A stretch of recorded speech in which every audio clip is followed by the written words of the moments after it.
అందరికీ నమస్తే. నిన్న అగ్నిప్రమాదం జరిగింది. మీరందరికీ తెలుసు బహుశా.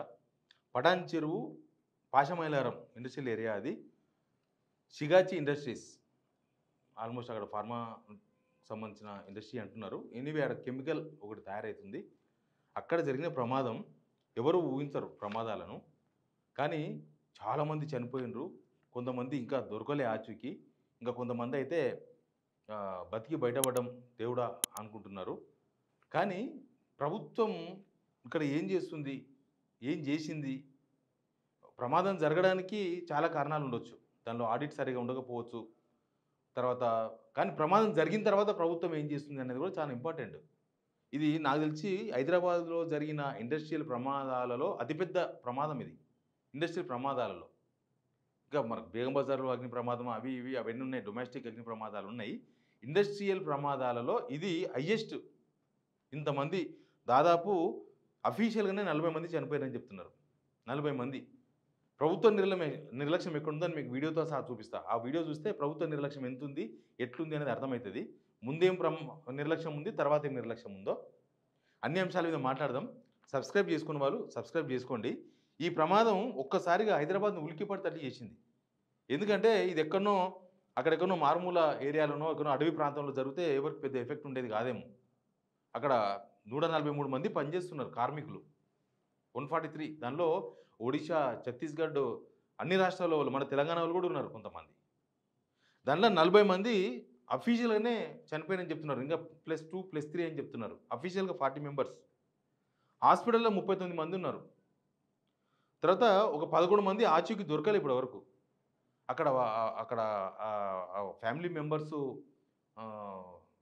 రోదన చూస్తే అసలు ఏందిది? అసలు జీవితం అనేది ఒక సెకండ్ రెప్పపాటు కాలమే అనేది అందరికి తెలుసు. బట్ ఇట్లా అనుకోని సంఘటన జరగడం అనేది ఒకసారి చూడండి ఎట్లుందో. అసలు మొత్తం బుగ్గిపాలైపోయింది. దాదాపు 100 మీటర్ల పైకి ఎగిసిపడ్డాయంట శకలాలు. అక్కడ పేలినాయి. ఏం పేలింది అంటే రియాక్టర్ పేలిందని కొంతమంది చెప్తున్నారు. కొంతమందేమో పైపులు వేడి గాలి పోయే పైపులుంటాయి. అవేదో జామ్ అయిపోయి ఒకసారి బ్లాస్ట్ జరిగిందని చెప్తున్నారు. అక్కడ ఏం జరిగిందో హాస్పిటల్‌లో చికిత్స పొందుతున్న వాళ్ళకి కూడా తెలవదు. తప్పించుకున్న వాళ్ళకి, సావు నుంచి తప్పించుకున్న వాళ్ళకి కూడా తెలవదు ఏం జరిగిందో. ఒక రెప్పపాటు కాలంలో జరిగిపోయింది జరగాల్సిందంతా. ఒకసారి చూడండి. ఇదంతా కుప్ప అయింది. ఒక ఇండస్ట్రీ ఇది. కుప్ప అయిపోయింది మొత్తం. దీనిలో అడ్మినిస్ట్రేషన్ సిబ్బంది కూడా ఉన్నారు దానిలో. చనిపోయిన వాళ్ళ దానిలో ఉన్నారు. కనిపించని వాళ్ళ దానిలో కూడా ఉన్నారు. ఇక గవర్నమెంట్ ఏం చేసిందంటే ఒక కలెక్టర్‌ను టక్కున సస్పెండ్ చేసేసి అయిపోయింది మా పని అనుకున్నారు. ఎప్పుడో నిన్న పొద్దుగాల జరిగితే ఇన్సిడెంటు. ఇప్పుడు పోయినరు ముఖ్యమంత్రి రేవంత్ రెడ్డి, మినిస్టరు దామోదర్ రాజనరసింహ. ముఖ్యమంత్రికి వేరే ప్రోగ్రామ్స్ పోనీకి మస్తు టైం ఉంటది. కానీ ఇట్లాంటి ప్రమాదాలు జరిగినప్పుడు కనీసం పోకపోయినా ఇంటి దగ్గర నుండి ఏమో తెలుసుకున్నాడేమో అనుకున్నా. ఆయన ప్రెస్ మీట్ చూసిన తర్వాత జీరో నాలెడ్జ్‌తో పోయిండు రేవంత్ రెడ్డి ఆడికి. Zero knowledge. ప్రమాదం జరిగి 24 గంటలైంది. పేపర్‌లో బ్రేకింగ్ న్యూస్, టీవీలలో బ్రేకింగ్ న్యూస్ మొత్తం గంటలు బ్రేకింగ్ న్యూస్ వచ్చింది. పొద్దుగాల లేస్తే అన్ని పేపర్‌లో బ్యానర్ ఐటెమ్ అదే వచ్చింది. కానీ రేవంత్ రెడ్డికి సమాచారం తెలవదు. ముఖ్యమంత్రి పోతే, ఒక ఆరోగ్య శాఖ మంత్రి పోతే, ఒక కార్మిక శాఖ మంత్రి పోతే, ఒక ఇండస్ట్రియల్ శాఖ మంత్రి పోతే ఆ కంపెనీ ఓనర్ రాలే. ఆ కంపెనీ ఓనర్ వీళ్ళని లైట్ తీసుకున్నాడా? లేకపోతే వీళ్ళు ఇన్ఫర్మేషన్ ఇవ్వకుండా పోయినరా ఆడికి? చాలా దారుణమైన ఇష్యూ. అంతా ఇగో ఈ ఫోటో తిప్పుతున్నారు. రేవంత్ రెడ్డి ఏడ బిజీగా ఉన్నాడంటే ఇదంతా జరుగుతుంటే ఇది ఒక ఎమ్మెల్యే కొడుకు గ్రాడ్యుయేషన్ ప్రోగ్రామ్ అంట. పరిశాన్ కాకండి గ్రాడ్యుయేషన్ ప్రోగ్రామ్ అంటే ఏందని. నేను కూడా చాలామందికి అనుకున్నా ఏంది గ్రాడ్యుయేషన్ ప్రోగ్రామ్ ఏంది? అయితే గీతే శారీ ఫంక్షన్‌లో అవో ఇవో అవుతుంటాయి కానీ పిల్లలకు గ్రాడ్యుయేషన్ ప్రోగ్రామ్ ఏంది అని కొద్దిసేపు వెతకాల్సి వచ్చింది. వెతికితే తెలిసింది ఏందంటే ఎవరైనా అంటే ఫస్ట్ జుక్కల్ కాంగ్రెస్ ఎమ్మెల్యే తోట లక్ష్మీకాంతారావు కూతురు గ్రాడ్యుయేషన్ ఫంక్షన్‌కు అటెండ్ అయిన సీఎం రేవంత్ రెడ్డి. అంత పని లేకుండా ఉన్నాడా ముఖ్యమంత్రి? అంత తెలంగాణ అంతా నిమ్మలంగా ఉందా? ఈ ఈ గ్రాడ్యుయేషన్ ప్రోగ్రామ్ కూతురుది ఈమెది. ఏందంటే ఎక్కడో ఫారెన్‌లో చదువుకుంటారంట. అక్కడ గ్రాడ్యుయేషన్ అయిపోయిందంట. ఇక్కడ ఈయన పార్టీ ఇస్తే దానికి అటెండ్ అయ్యారు వీళ్ళందరూ. ఒక సలహాదారుడు, ఒక ముఖ్యమంత్రి, ఇక ఎవరో లీడర్లు ఇంత బిజీగా ఉన్నాడు. రాష్ట్రంలో ఏమన్నా జరగని మనం బిజీగా ఉన్నాం. 18 గంటలు కష్టపడేది దీనికోసమే. 20 గంటలు కష్టపడేది దీనిల కోసమే. అందాల పోటీలకు 6 సార్లు పోయిండ్రు చెప్పకుండా. ఒక ఇండస్ట్రీలో ఒక పెద్ద ప్రమాదం. రేపటినాడు ఎంత దారుణమైన ప్రమాదం అంటే రేపటినాడు వేరే రాష్ట్రాల్లో వచ్చి పనిచేయాలంటే కూడా భయపడే పరిస్థితులు వచ్చినాయి. ఆ ఎస్ఎల్బీసీలో చచ్చిపోయి ఫిబ్రవరి 22న చచ్చిపోతే మార్చి 22, ఏప్రిల్ 22, మే 22, జూన్ 22 అయిపోయింది. 4 నెలలు అయిపోయింది. 5వ నెల నడుస్తుంది. ఇప్పటికీ 5 డెడ్ బాడీలు తీయలే. సమాధిగా 5 డెడ్ బాడీలు ఇప్పటికి కూడా తీయలే. వేరే వాళ్ళు బతుకు తెరువు కోసం వచ్చేవాళ్ళు హైదరాబాద్లో వచ్చి పని చేయాలంటే కూడా చాలా కష్టమైన పని అయిపోయింది ఇప్పుడు. ఇక్కడ గ్యారంటీ లేదు బతుకులకు హైదరాబాద్ వస్తే. ఇప్పుడు ఆడ ప్రమాదం జరిగింది కదా, వెంటిలేటర్ మీద ఉన్నారంట చాలామంది. దాదాపు ఒక 25, 26 మంది వెంటిలేటర్ పైన ఉన్నారంట. అంటే వాళ్ళు సంకట స్థితిలో ఉన్నారు. చాలా సీరియస్గా ఉన్నది. వాళ్ళను ఆ లోకల్ హాస్పిటల్లో జాయిన్ చేసిండ్రు. లోకల్లో ధృవ హాస్పిటల్ అంట, గవర్నమెంట్ హాస్పిటల్ అంట. ఆ ఫ్యామిలీ మెంబర్స్ అందరు కూడా మా వాళ్ళని అపోలో హాస్పిటల్ తీసుకుపోయి బతుకుతారు, ఈడొద్దు అపోలో హాస్పిటల్ తీసుకుపోండి అంటే నిన్న నుంచి చెప్తున్నారు వాళ్ళు. అపోలో హాస్పిటల్ తీసుకుపోండి, కేర్ హాస్పిటల్ తీసుకుపోండి, నిమ్స్ హాస్పిటల్ తీసుకుపోండి, ఏదైనా పెద్ద హాస్పిటల్ తీసుకుపోండి, బతుకుతారు మా వాళ్ళు అని. కానీ గవర్నమెంట్ ఆ లోకల్లోనే ప్రైమ్ హాస్పిటల్, ధృవ హాస్పిటల్ ఎక్కడ పోయా ఇంకో ఇది ధృవ హాస్పిటల్. దీనిలో అగ్నిప్రమాదం జరిగితే కూడా తప్పించుకోనికి లేదు నాకు తెలిసి. ఈడ సిచ్యువేషన్ చూస్తే ఈడేమైనా అగ్నిప్రమాదం జరిగితే కూడా తప్పించుకోనికి లేదు. అట్లాంటి హాస్పిటల్ జాయిన్ చేసి తీసుకుపోయి ఇది నిర్లక్ష్యం కాదా? పోనీ ఏమన్నా ఈ ప్రమాదం జరిగిన ఏరియా అవతల ఆదిలాబాద్ అవతల ఉందా? మన రాష్ట్రంలో లేదా? హైదరాబాద్ కరెక్ట్గా అంబులెన్స్ ఆర్ఎన్ వేసి కొడితే హాఫ్ అన్ అవర్లో అపోలో తీసుకురావచ్చు, హాఫ్ అన్ అవర్లో నిమ్స్ తీసుకురావచ్చు ఆ నుంచి. కానీ తీసుకురాలే. ఆ ఫ్యామిలీ మెంబర్స్ అంతా డిమాండ్ చేస్తున్నారు, కనీసం మాకు ఇయర్ మేము తీసుకుపోతామంటున్నారు వాళ్ళని. ఇయర్ అంట. ఆ చిన్న చిన్న హాస్పిటల్నే పెట్టిండ్రు. ఆడ ఏమి ఏర్పాట్లు లేవంట సరిగ్గా. హరీష్ రావు నిన్న పొద్దుగాల పోయిండు, ప్రమాదం జరిగిన గంట సేపట్లో పోయి ఆడున్న కుటుంబ సభ్యులకు ధైర్యం చెప్పే ప్రయత్నం చేసిండ్రు. ఆడ ఏం జరిగింది అసలు ఇంకా కనీసం సమాజానికి తెలిపే ప్రయత్నం చేసిండ్రు. హాస్పిటల్ పోయి హాస్పిటల్లో చూసిండ్రు. నిన్న సాయంత్రం పోయినారు హాస్పిటల్కి. దామోదర నరసింహ గారు, వివేక్ వెంకటస్వామి కార్మిక శాఖ మంత్రి. ఈ వివేక్ వెంకటస్వామి మంత్రి పదవి చేపట్టిన నెల కూడా కాలేదు. ఫస్ట్ మంత్ 20 రోజులు కాలేదు. ఇది ఐరన్ లెగ్ అనాలనో మరి ఇంకేమైనా లెగ్ అనాలనో ఇంత పెద్ద ప్రమాదం జరిగింది.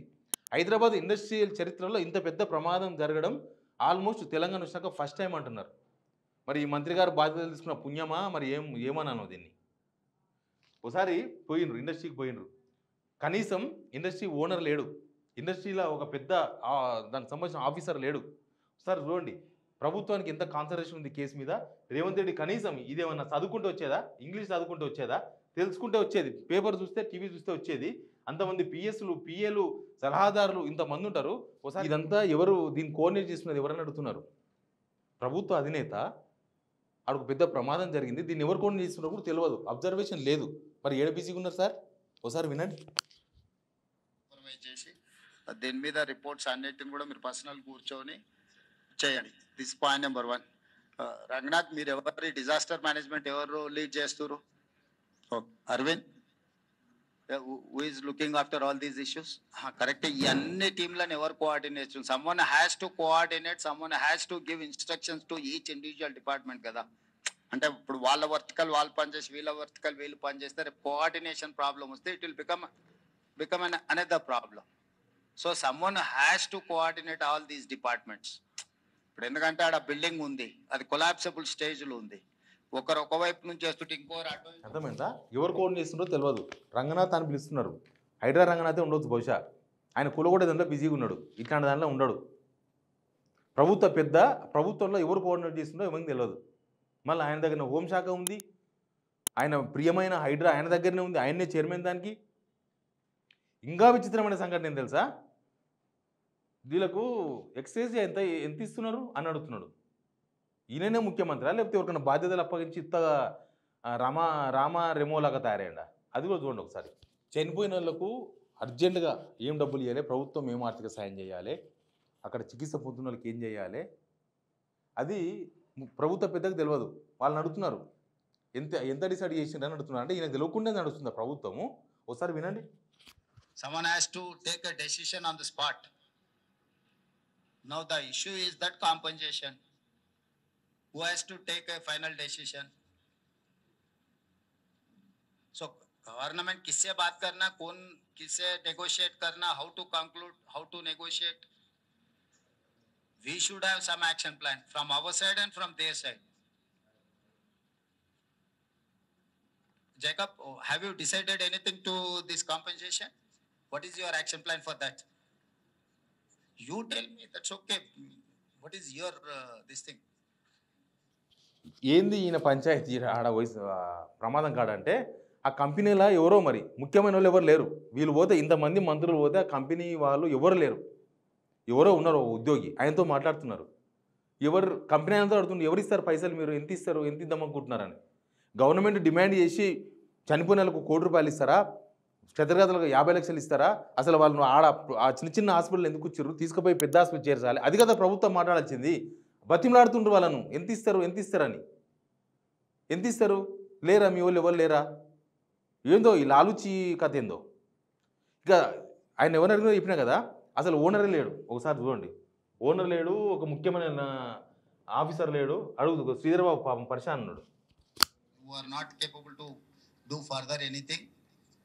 Third one is limited injuries. These three categories are there. You have to decide.